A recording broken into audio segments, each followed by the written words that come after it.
Good morning all of you. आज हम twelfth class की बुक बिजनेस स्टडीज़ का फर्स्ट चैप्टर जो कि पार्ट ए से है, the nature and the significance of management. आज हम पढ़ेंगे कि मैनेजमेंट क्या है और इसका नेचर क्या है, मैनेजमेंट किसे कहते हैं और वो कैसे काम करता है, इसको आज हम पढ़ने वाले हैं। तो इन्होंने आज हम सबसे पहले हम इसकी कॉन्सेप्ट को पढ़ेंगे कि जो मॉडर्न कॉन्सेप्ट है मैनेजमेंट की, जो मॉडर्न कॉन्सेप्ट है उसके अकॉर्डिंग मैनेजमेंट का क्या मतलब है, मॉडर्न कॉन्सेप्ट ऑफ मैनेजमेंट क्या कहती है। तो according to the modern concept ये क्या कहती है, management is the process. Management क्या है, एक प्रोसेस है। अब एक वर्ड हमें यहाँ मिल रहा है प्रोसेस। प्रोसेस किसे बोला जाता है, of getting things done। Management is the process of getting things done. ये हमें पता लग गया कि मैनेजमेंट क्या है, एक प्रोसेस है। प्रोसेस किसे बोलते हैं, जब सीक्वेंस ऑफ स्टेप्स हों, जब कई सारे सीरीज ऑफ स्टेप्स हम एक साथ परफॉर्म करते हैं या series one by one perform करते हैं तो उसको बोला जाता है प्रोसेस, है ना। तो मैनेजमेंट क्या है, एक प्रोसेस है जिसमें कई तरह के स्टेप्स लिए जाते हैं या वन आफ्टर वन प्रोसेस को स्टेप्स को लिया जाता है। Management is the process of getting things done. अब गेटिंग थिंग्स डन क्या है, गेटिंग थिंग्स डन मीन्स काम करवाना। गेटिंग थिंग्स डन मीन्स काम करवाना, यानी मैनेजमेंट काम करवाने की एक प्रक्रिया है। क्या है, एक प्रक्रिया है। Management is the process of getting things done with the aim of achieving goals, है ना। यानी एम क्या है, मैनेजमेंट का एम क्या होता है कि जो भी ऑर्गेनाइजेशंस के गोल हैं उन गोल्स को अचीव करना इफेक्टिवली एंड इफिशिएंटली, उनको इफेक्टिव और इफिशिएंट तरीके से अचीव करना। तो इसके अकॉर्डिंग हम अगर हम देखें तो मैनेजमेंट ऑर्गेनाइजेशंस के गोल को इफेक्टिवली और इफिशिएंटली अचीव करने के लिए काम करवाने की एक प्रोसेस है, एक प्रक्रिया है। तो management is the process of getting things done with the aim of achieving goals effectively and efficiently. समझ लीजिए, मैनेजमेंट काम नहीं करता, मैनेजमेंट काम करवाता है। मैनेजमेंट, फिर से समझ लीजिए, मैनेजमेंट क्या है, मैनेजमेंट एक ऐसी प्रोसेस है जो इफेक्टिव और इफ़िशिएंट तरीके से ऑर्गेनाइजेशन के गोल को अचीव करने के लिए काम करवाता है। तो management is the process of getting things done with the aim of achieving goals effectively and efficiently. हमारे पास इस मॉडर्न कॉन्सेप्ट में 3 वर्ड्स हैं। एक आई हमारे पास प्रोसेस, दूसरा वर्ड आया हमारे पास इफेक्टिवली और तीसरा वर्ड आया हमारे पास efficiently. The concept of management insists on 3 terms. In 3 terms पे काम करता है। मैनेजमेंट की कॉन्सेप्ट इन 3 टर्म्स पे काम करती है। ये टर्म्स हमें समझने हैं। प्रोसेस क्या है, process refers to a series और सीक्वेंस ऑफ स्टेप्स। यही मैंने बताया आपको कि काम को करने के स्टेप्स, सीरीज ऑफ स्टेप्स या सीक्वेंस ऑफ स्टेप्स को ही हम प्रोसेस बोलते हैं। तो मैनेजमेंट इज द प्रोसेस। तो मैनेजमेंट क्या है, एक प्रोसेस है, एक प्रक्रिया है, because it perform series of functions to get the things done, क्योंकि ये काम करवाने के लिए सीरीज ऑफ फंक्शंस को करती है। These functions are planning, organising, staffing, directing and controlling. और ये जो फंक्शंस हैं, ये 5 फंक्शंस हैं जिनमें इन्होंने पहला बताया है प्लानिंग, दूसरा ऑर्गेनाइजिंग, स्टाफिंग, डायरेक्टिंग और कंट्रोलिंग। इन फंक्शंस को हम आगे पढ़ेंगे, इससे रिलेटेड ये फंक्शंस हमें आगे पढ़ने को मिलेंगे, ये कौन कौन से फंक्शंस मैनेजर्स को करने होते हैं। दूसरा वर्ड आया इफेक्टिवनेस। इफेक्टिवनेस क्या है, it is concern with doing the right task, है ना। ये किससे रिलेटेड है, सही काम को करने से रिलेटेड है कि काम को हम सही करें, सही काम को करें। कंप्लीटिंग एक्टिविटीज़, है ना, जो भी हमारे पास टारगेट है उन टारगेट को हम पूरा करें, उन एक्टिविटीज़ को हम पूरा करें।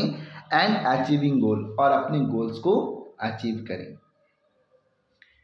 In other words it is concern with the end result. और दूसरे वर्ड में अगर हम कहें तो ये किससे रिलेटेड है? एंड रिजल्ट से कंसर्न है, एंड रिजल्ट से जुड़ा हुआ है।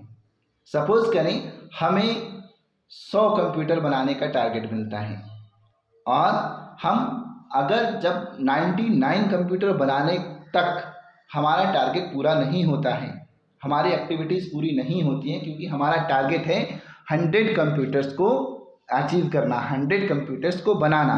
तो जब हमारा 100वां कंप्यूटर बनेगा, 100th कंप्यूटर बनकर तैयार होगा, तब हमारा वर्क कंप्लीट होता है। तो ये किससे रिलेटेड होती है? इफेक्टिवनेस एंड रिजल्ट से रिलेटेड होती है। It is concern with and result. Being effective और डूइंग वर्क इफेक्टिवली, यानी इफेक्टिव बनना या इफेक्टिवली काम करने से मतलब है फिनिशिंग द गिवन टास्क, कि जो भी काम आपको दिया गया है आप उस काम को पूरा करें। Achieving the goal on time, और टाइम पर अपनी गोल को अचीव करें। यानी इफेक्टिवनेस किससे जुड़ी हुई है? टाइम से जुड़ी हुई है, अपने काम को पूरा करने से जुड़ी हुई है। इफेक्टिवनेस एंड रिजल्ट से कंसर्न है, एंड रिजल्ट से जुड़ी हुई है। तो अगर हम सिंपल और आसान भाषा में समझें तो इफेक्टिवनेस क्या है? इफेक्टिवनेस है जब हम अपने काम को टाइम पर पूरा कर लें, वो कहलाती है इफेक्टिवनेस। यानी काम को सही समय पर पूरा करना ही इफेक्टिवनेस होती है। तीसरा टर्म है हमारे पास इफिशियंसी। इफिशियंसी क्या है? It refers to the task in the right way, यानी कि सही दिशा में काम करना या सही तरीके से किसी काम को करना। With minimum cost and optimum utilisation of resources, यानी काम को इस तरह से किया जाए कि जिसमें वेस्टेज ऑफ रिसोर्सेज ना हो, सामान बर्बाद ना हो, जो भी रिसोर्सेज हैं वो खराब ना हो। यानी जब सामान बर्बाद नहीं होगा, जब रिसोर्सेज वेस्ट नहीं होंगी, तो उससे क्या होगा? हमारी कॉस्ट कम हो जाएगी, हमारी जो रिसोर्सेज हैं वो बची रहेंगी। ये कह रहे हैं it refers to do the task in the right way, यानी ये किसको कहना है? ये इफिशिएंसी कैसे कहना है? यानी किसी काम को सही ढंग से करना, है ना। सही ढंग से करने से क्या है? जब आदमी किसी काम को लगातार करता रहता है तो लगातार किसी काम को करने के कारण उसके अंदर इफिशिएंसी आ जाती है, कुशलता आ जाती है, जिसकी वजह से वो रिसोर्सेज का वेस्ट नहीं करता है। ये कह रहे हैं it refers to do the task in the right way with minimum cost and optimum utilisation of resources, यानी जिससे कि हमारी कॉस्ट कम हो जाए और जितनी भी रिसोर्सेज हमारे पास हैं उसका हम मैक्सिमम यूटिलाइजेशन कर सकें, ऑप्टिमम यूटिलाइजेशन हम उन रिसोर्सेज का कर सकें। एफिशिएंसी में इन्वॉल्व होती है कॉस्ट बेनिफिट एनालाइजेशन होता है। It focus on driving more benefits by using less resources, ये इस बात पर फोकस करता है कि हम कम से कम रिसोर्सेज का यूज करें ताकि हमें ज़्यादा से ज़्यादा फ़ायदा हो। It insist on using less input such as money, ये इस बात पर फोकस करता है कि इसमें हम इनपुट्स कम लगाएं, कम इनपुट्स का यूज करें। जैसे अब इनपुट्स कौन कौन से? जैसे मनी होगी, मटेरियल, एलिमेंट्स, है ना, equipment, persons to get more output, यानी कि हम ज़्यादा से ज़्यादा पैसों का यूज ना करें, कम से कम पैसों का यूज करें, कम से कम मटेरियल का यूज करें और इक्विपमेंट्स का यूज करें और कम से कम पर्सन्स का यूज करें ताकि वो ज़्यादा से ज़्यादा हमें आउटपुट दे सकें। सीधी सी भाषा में हम लेस इनपुट्स को लगाएं और मोर आउटपुट को जनरेट करें।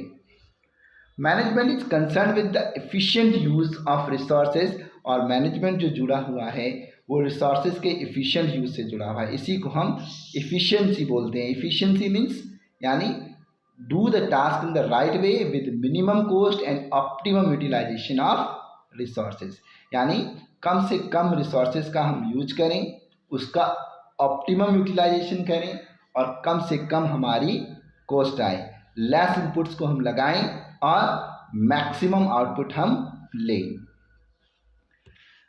Management is concern with the efficient use of resources because reduction in cost leads to higher profit, यानी जब हम अपनी रिसोर्सेज का इफ़िशिएंट तरीके से यूज करते हैं तब वो हमारी कॉस्ट में कमी लाता है, हमारी कॉस्ट उससे कम होती है, मिनिमम कॉस्ट आती है, और उससे क्या होता है, हमारा प्रॉफिट सबसे ज़्यादा होता है।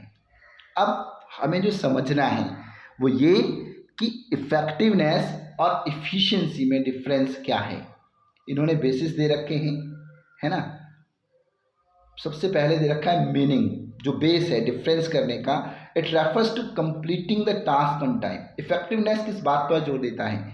इफेक्टिवनेस जोर देता है इस बात पर कि काम को टाइम से पूरा किया जा सके, no matter whatever the cost. इससे कोई फर्क नहीं पड़ता कि उस पर कॉस्ट कितनी आती है, चाहे कॉस्ट आपकी कम आए चाहे कॉस्ट आपकी ज़्यादा आए, इस बात से इफेक्टिवनेस का कोई लेना देना नहीं है।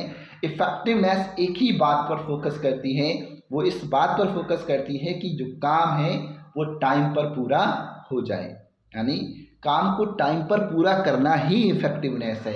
इसका कॉस्ट से कुछ भी लेना देना नहीं होता है, चाहे आप मिनिमम कॉस्ट में काम को पूरा करें चाहे आप मैक्सिमम कॉस्ट पर काम को पूरा करें, लेकिन आपका जो टास्क है वो टाइम पर पूरा होना चाहिए। इफिशिएंसी किस बात पर बल देती है? It refers to completing the task with minimum cost, optimum utilisation of resources. यही हमने पढ़ा कि जो भी काम ऑर्गेनाइजेशन के पास है उस काम को टाइम पर पूरा किया जाए, लेकिन किसके साथ? मिनिमम कॉस्ट के साथ। इसके साथ एक कंडीशन लगा दी है ना, completing the task, completing the task with minimum cost, यानी काम को हम पूरा तो करेंगे, काम हम इफेक्टिवनेस में भी हम टाइम पर काम पूरा कर रहे थे, हम इफिशिएंसी में भी टाइम पर हम काम पूरा कर रहे हैं, लेकिन इसके साथ इन्होंने कंडीशन जोड़ी है, completing the task with minimum cost, यानी मिनिमम कॉस्ट से टास्क को पूरा करना और जितनी भी रिसोर्सेज हमारे पास हैं उन रिसोर्सेज का ऑप्टिमम यूटिलाइजेशन करना इन कॉस्ट इफेक्टिव मैनर, वो भी जिससे कि हमारी कॉस्ट जो है वो बच सके, कॉस्ट हमारी इफेक्टिव हो सके। दूसरा बेसिस बनाया है इन्होंने ऑब्जेक्टिव।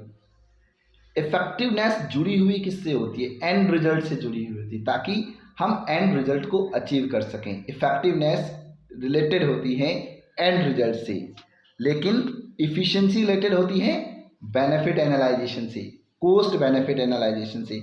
इफिशिएंसी में हम इस बात पर जोर देते हैं कि हम किस तरह से अपनी कॉस्ट को हम बचा सकते हैं, क्योंकि कॉस्ट बचेगी तभी प्रॉफिट हमारा हायर होगा। To conduct cost benefit analysation, और इसका बेसिस क्या है? कॉस्ट बेनिफिट को एनालाइजेशन करना। मेन कंसिडरेशन क्या है? डूइंग द राइट टास्क, है ना, कि सही काम को करें हम। मेन कंसिडरेशन किस बात पर है? Doing the right task. और एफिशिएंसी का मेन कंसिडरेशन किस बात पर है? Doing the task in the right वे, कि काम को हम सही ढंग से करें ताकि हमारी रिसोर्सेज का वेस्टेज ना हो और हमारी कॉस्ट बच सके, हमारी कॉस्ट मिनिमम आ सके। इसके बाद अगला टॉपिक आता है relation between efficiency and effectiveness, है ना। अब कि मैनेजमेंट में इफेक्टिवनेस और इफिशिएंसी का क्या रिलेशन है, इस बात को समझना जरूरी है। अब देखिए साइड में ये पिक्चर दे रखी है ना, इन्होंने एक तरह से ये तुला दे रखी है कि दोनों का, यानी तुला में दे रखा है, आप समझिए इस पिक्चर को देखकर कि दोनों तरफ वेटेज बराबर है, इफेक्टिव भी है इफिशिएंसी भी है, यानी मैनेजमेंट में इन दोनों का इम्पोर्टेंस इक्वल है ना। अगर एक का वेट ज़्यादा होगा दूसरे का कम होगा तो मैनेजमेंट से इसको कोई भी फायदा होने वाला नहीं है। Effectiveness and efficiency are equally important, आप तो यहीं से समझ गए होंगे, क्योंकि ये दोनों पलड़े समान हैं, है ना, दोनों का वेट सेम है तो इक्वली इम्पोर्टेंट है। Effectiveness and efficiency are equally important and being effective means completing the task. Effective होने का मतलब क्या है? टास्क को कंप्लीट करना, अपने काम को कंप्लीट करना, but it is not enough to just complete the task. लेकिन बात यहीं पे ख़त्म नहीं हो जाती ना कि काम को हम पूरा कर दें। काम को अगर हम पूरा कर रहे हैं और उसमें हमारी कॉस्ट ज़्यादा आ रही है तो हमारा इसका सीधा सीधा असर कहाँ पड़ेगा, हमारे प्रॉफिट पे पड़ेगा, हमारा प्रॉफिट घटेगा। तो ये कह रहे हैं कि बात यहीं ख़त्म नहीं हो गई। इफेक्टिव होने का मतलब ये नहीं है कि हमने काम को पूरा किया और दैट्स ऑल, इसके बाद हमें कुछ नहीं करना है ना, लेकिन it must be done correctly without any wastage of resources. यानी वो जो काम है वो सही ढंग से किया जाना चाहिए, उसमें कोई गलतियां नहीं होनी चाहिए, ताकि जो हमारी रिसोर्सेज हैं उनका वेस्टेज ना हो, है ना। अब तो बीइंग इफेक्टिव होने का मतलब क्या हो रहा है, कंप्लीटिंग द टास्क। यानी इफेक्टिव होने का मतलब है कि काम को पूरा करना, लेकिन सिर्फ हम यही मान लें कि काम को हम पूरा कर रहे हैं और उसमें कॉस्ट ज़्यादा आ रही है, तो ये सही नहीं है। बल्कि क्या होना चाहिए कि इस काम को सही ढंग से होना चाहिए जिसमें रिसोर्सेज की वेस्टेज ना हो।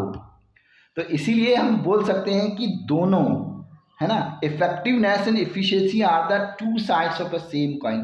कि इफेक्टिवनेस और एफिशिएंसी वो एक ही कॉइन के दो पहलू हैं, एक ही सिक्के के दो पहलू हैं, एक के बगैर दूसरे का कोई यूज नहीं है। अब सपोज करें एक सिक्के पे कुछ सिक्के के एक तरफ कुछ छपा हुआ हो और दूसरी तरफ ना छपा हुआ हो, तो वो पैसा, वो 1 रुपया, वो कॉइन आपकी मार्केट में नहीं चलेगी। अगर उसकी इम्पोर्टेंस तभी है जब वो दोनों तरफ से प्रिंटेड हो, तभी वो कॉइन चलती है, तभी वो कॉइन की इम्पोर्टेंस बढ़ती है। तो ये कहने की मैनेजमेंट में, मैनेजमेंट क्या है, कॉइन है। मैनेजमेंट क्या है, एक कॉइन है, और इफेक्टिवनेस और इफिशिएंसी उसके दो साइड्स हैं, जिसमें एक के बगैर दूसरे का कोई भी यूज नहीं है।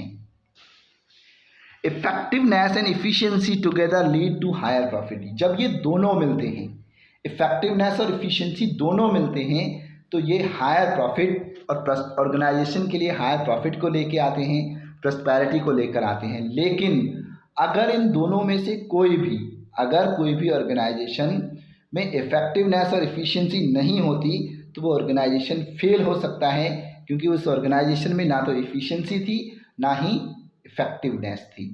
तो ये कह रहे हैं and a failure of an organisation is due to inefficiency and ineffectiveness. कि कोई भी ऑर्गेनाइजेशन अगर फेल होता है, कोई भी ऑर्गेनाइजेशन अगर नहीं चल पाता है, तो उसका एक ही कारण होगा कि उसका जो उनके जो वर्कर्स हैं वो इनएफिशिएंट होंगे, इनइफेक्टिव होंगे। अब हम पढ़ते हैं कि इसका नेचर क्या है। ये कह रहे हैं successful organisations do not achieve their goals by chance but following a deliberate process called management. Successful organisations यानी जितने भी कामयाब ऑर्गेनाइजेशंस हैं, वो अपने गोल को बाय चांस अचीव नहीं करते। ऐसा नहीं कि उनको सडनली सक्सेस मिल गई, है ना, but by following a deliberate process, बल्कि उनको एक सोची समझी प्रोसेस को फॉलो किया है, उन्होंने उस प्रोसेस पे काम किया है, जिसको आज हम मैनेजमेंट बोलते हैं। और मैनेजमेंट की प्रोसेस को हमने पढ़ा है। मैनेजमेंट क्या है, एक प्रोसेस है ना, सीरीज ऑफ स्टेप्स है, जिसमें मेनली मैनेजमेंट 5 तरह के काम करता है। हमने पीछे पढ़ा 5 तरह के काम कौन कौन से, जिसमें वो प्लानिंग करता है, ऑर्गेनाइजिंग करता है, डायरेक्टिंग करता है, प्लानिंग करता है, ऑर्गेनाइजिंग करता है, स्टाफिंग करता है, डायरेक्टिंग करता है और कंट्रोलिंग करता है। ये मैनेजमेंट के काम है, इस प्रोसेस को फॉलो करता है। यानी कोई भी मैनेजमेंट जब वो प्लानिंग को करे, ऑर्गेनाइजिंग को करे, स्टाफिंग करे, डायरेक्टिंग करे, कंट्रोलिंग करे, जो ये 5 काम करता है, जो इस प्रोसेस को फॉलो करता है, उसी को हम मैनेजमेंट कहते हैं। और वही ऑर्गेनाइजेशन सक्सेस होते हैं जो इस प्रोसेस को फॉलो करते हैं। सडनली किसी को कोई सक्सेस नहीं मिलती है। तो ये कोटेशन है, आगे आपके उसमें क्वेश्चंस में भी इसको इंक्लूड किया जा सकता है। तो कहते हैं successful organisations do not achieve their goals by chance, कि जितने भी कामयाब ऑर्गेनाइजेशंस हैं वो संयोगवश, बाय चांस उनको गोल अचीव नहीं होता है, बल्कि वो एक सोची समझी प्रोसेस को फॉलो करते हैं, जिसको हम मैनेजमेंट कहते हैं। और इस कोटेशन को आप दिमाग में बिठा लीजिए, आपको हर जगह काम आएगी। Successful organisation do not achieve their goals by chance, कि जितने भी कामयाब ऑर्गेनाइजेशंस हैं वो अपने गोल्स को सडनली या बाय चांस अचीव नहीं करते हैं, बल्कि एक सोची समझी प्रोसेस को फॉलो करते हैं, जिसको हम मैनेजमेंट कहते हैं, और तभी वो ऑर्गेनाइजेशन सक्सेसफुल हो पाते हैं। Management is essential for all organisations, big और स्मॉल, प्रॉफिट और नॉन प्रॉफिट, सर्विस और मैन्युफैक्चरिंग मैनेजमेंट। कोई भी ऑर्गेनाइजेशन हो, किसी भी टाइप के ऑर्गेनाइजेशन हो, चाहे वो ऑर्गेनाइजेशन बड़े हों या छोटे, प्रॉफिट मेकिंग हो या नॉन प्रॉफिट मेकिंग ऑर्गेनाइजेशंस हों, मैन्युफैक्चरिंग ऑर्गेनाइजेशंस हों या non making organisation manufacturing organisations हों, हर जगह मैनेजमेंट की ज़रूरत होती है, हर जगह मैनेजमेंट की नीड होती है। Management is necessary so that individuals make their best contribution towards group objective. और मैनेजमेंट इसलिए भी ज़रूरी है ताकि जितने भी इंडिविजुअल्स हैं वो ग्रुप ऑब्जेक्टिव्स में से अपना बेस्ट दे सकें। मैनेजमेंट को चलाने वाले कौन होते हैं? मैनेजर्स होते हैं, क्योंकि मैनेजर्स ही होते हैं जो मैनेजमेंट को बनाते हैं। तो इसमें ये भी इन्वॉल्व है, मैनेजर्स टेक डिसीजंस, कि मैनेजर्स ही इस बात का डिसीजंस लेते हैं हु विल डू व्हाट, कि कौन क्या करेगा। इस बात का डिसीजन भी मैनेजर्स ही लेते हैं। When they will do it, कि वो उस काम को कब करेंगे, what resources they will use, और उन कामों को करने के लिए, उन टास्क को कंप्लीट करने के लिए वो कौन कौन सी रिसोर्सेज का यूज करेंगे। और मैनेजर की जो बेसिक जॉब्स होती हैं is the effective and efficient utilisation of physical, financial and human resources to achieve organisational objectives. अब इस लाइन को समझिए कि मैनेजर की बेसिक जॉब क्या होती है। उसके पास 3 तरह की रिसोर्सेज होती हैं। फिजिकल रिसोर्सेज होती हैं, फाइनेंशियल रिसोर्सेज होती हैं और ह्यूमन रिसोर्सेज होती हैं। इन तीनों रिसोर्सेज का वो इफ़ेक्टिव और इफ़िशिएंट यूज करे ताकि वो ऑर्गेनाइजेशन के ऑब्जेक्टिव्स को अचीव कर पाए, है ना। ये काम किसका होता है? ये बेसिक जॉब होती है मैनेजर की, कि मैनेजर के पास जितने भी साधन हैं, जितनी भी मशीनरी है, उनका जितना भी उसके पास पैसा है जो ऑर्गेनाइजेशन ने उसको प्रोवाइड करवा रखा है, जितने भी उसके पास वर्कर हैं, ह्यूमन रिसोर्सेस है, उन सब का वो इफ़ेक्टिव और इफ़िशिएंट यूज करें ताकि ऑर्गेनाइजेशनल ऑब्जेक्टिव्स को वो टाइमली अचीव कर सके। यही बेसिक जॉब मैनेजर की होती है। No matter what the organisation is. अब इस बात से कोई फर्क नहीं पड़ता कि ऑर्गेनाइजेशन क्या है और उसके गोल क्या होंगे, यानी लगभग सारे ही ऑर्गेनाइजेशंस के जो गोल हैं वो कॉमन होते हैं और सारे ही यही मैनेजमेंट और मैनेजर्स ने वही सारे काम करने होते हैं। Management consist of a series of interrelated functions. हमने पढ़ा कि मैनेजमेंट क्या है। मैनेजमेंट एक प्रोसेस है, यानी सीरीज ऑफ स्टेप्स है। अब यहाँ क्या कह रहे हैं? सीरीज ऑफ स्टेप्स तो है लेकिन वो सब इंटर रिलेटेड हैं, एक दूसरे से जुड़े हुए हैं, यानी एक के बगैर दूसरा कोई काम, दूसरे का कोई इम्पोर्टेंस नहीं होगा। तो management consist of a series यानी ऑफ इंटर रिलेटेड फंक्शंस, ऐसे फंक्शंस, ऐसे काम जो एक दूसरे से जुड़े हुए हैं, that are performed by all the managers, जिनको सारे मैनेजर्स को करना पड़ता है। अब इन्होंने इस बात का एग्जाम्पल दिया है, इस बात को समझें। सबसे पहला काम हमने पढ़ा कि मैनेजमेंट का पहला काम होता है प्लानिंग करना। तो ये कह रहे हैं managers have to plan the objectives of the firm. सबसे पहला काम मैनेजर क्या करेगा कि उस फर्म के ऑब्जेक्टिव को प्लान करेगा कि वो फर्म करना क्या चाहती है, वो फर्म कौन से ऑब्जेक्टिव पे काम करेगी, इसको डिसाइड करते हैं, इसकी वो प्लानिंग करते हैं। तो सबसे पहला काम managers have to plan the objective of the firm, कि मैनेजर को सबसे पहले फर्म के ऑब्जेक्टिव को प्लान करना होता है। फिर organise resources to achieve that objective. फिर उस जो भी ऑब्जेक्टिव उन्होंने डिसाइड किया, जो भी ऑब्जेक्टिव उन्होंने चूज़ किया, उसके बाद उस ऑब्जेक्टिव को अचीव करने के लिए वो रिसोर्सेज को ऑर्गेनाइज करते हैं।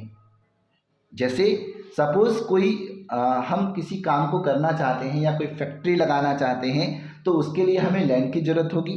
तो लैंड क्या है? ऑर्गेनाइज रिसोर्सेज हो गई, यानी ये दूसरा स्टेप आ गया, ऑर्गेनाइजिंग आ गया। उस पर बिल्डिंग बना दी गई, है ना, वो क्या है? ऑर्गेनाइजिंग रिसोर्सेज हो गई। अंदर कंप्यूटर्स वगैरह रखे गए, मशीनें वगैरह रखी गई, दुनिया भर का सामान रखा गया। तो ये सब किस में आया? ऑर्गेनाइजिंग रिसोर्सेज में। ये दूसरा स्टेप है मैनेजर का। फिर आता है रिक्रूट एंड सेलेक्ट एम्प्लॉयज। ये 2 वर्ड दे रखे हैं, रिक्रूट एंड सेलेक्ट। रिक्रूट होता है भर्ती निकालना, सिलेक्ट होता है जो भी कैंडिडेट आपके पास आए उनमें से बेस्ट कैंडिडेट को चुनना। Recruit and select employees. फिर एम्प्लॉयज़ की भर्ती निकालना और उनको सिलेक्ट करना who can implement these objectives, जो ऑर्गेनाइजेशन के ऑब्जेक्टिव्स पर काम करेंगे, जो उन ऑब्जेक्टिव्स को अचीव करने का काम करेंगे। ये तीसरा फंक्शन आ गया स्टाफिंग। समझिए, पहली लाइन में दे रखा है managers have to plan the objectives of the firm, कि मैनेजर को सबसे पहले फर्म के प्लान को डिसाइड करना होगा, फर्म के ऑब्जेक्टिव को डिसाइड करना होगा कि उसे करना क्या है। तो ये हुआ प्लानिंग। दूसरा करें organising resources to achieve that objective, उस ऑब्जेक्टिव को अचीव करने के लिए रिसोर्सेज को ऑर्गेनाइज करना, ये हुआ दूसरा फंक्शन ऑर्गेनाइजिंग।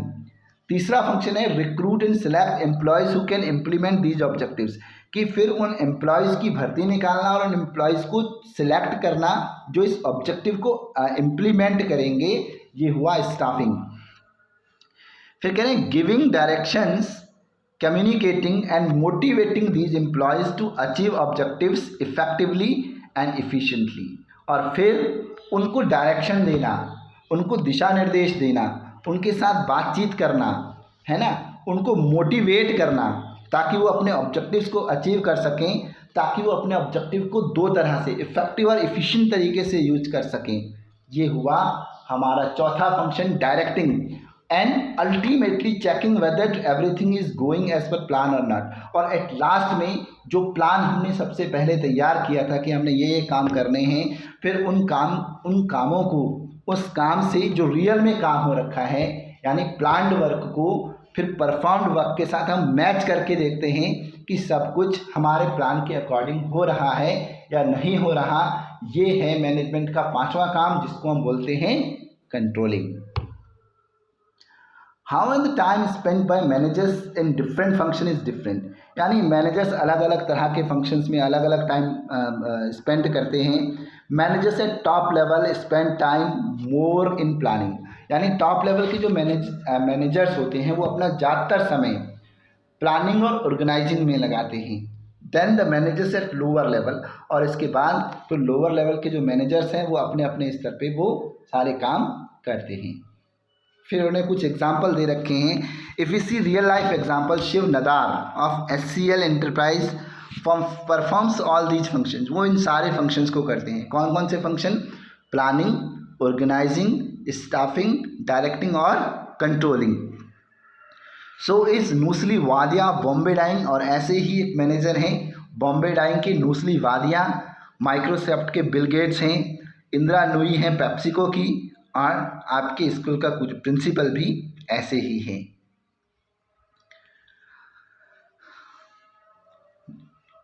तो आज के लिए इतना ही।